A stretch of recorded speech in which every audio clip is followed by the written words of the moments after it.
Zuva nezuva chamisa. Ike zvinosikala hapo pana. Uyo wampunyikidzwa sikala. Mozha asikala ndei kuti angotaura pfungwa dzake. That should be condemned. Haufani kuita punish people for standing for the truth and for saying things zviri kutaurwa nemunhu wese. Mumba mamunangagwa, there is a discontent iri mumba make. He can't ignore that because munhu wese haasi kufara. Mabishop haasi kufara, mateacher haasi kufara, masoja haasi kufara, mapurisa haasi kufara, vafundisi haasi kufara, chegumi hakuna. Lenga alipari.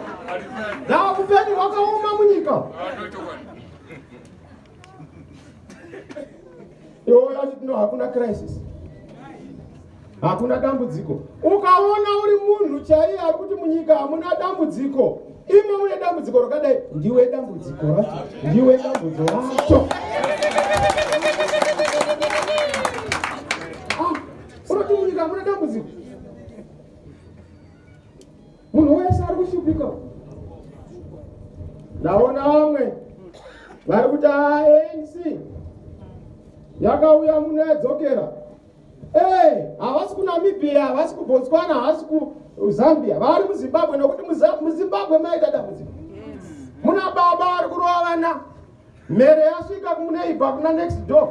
Vakati regai tiuye kuzonunura vana vabatwa nebhinya mukatu.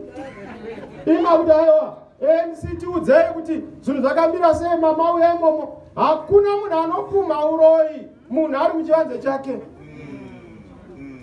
Nanza shoko rakataura. Saka ANC yakauya kuzoti musanyanya vana varoyiwi. Muroyiroyera kure. Kuti vamumakureri.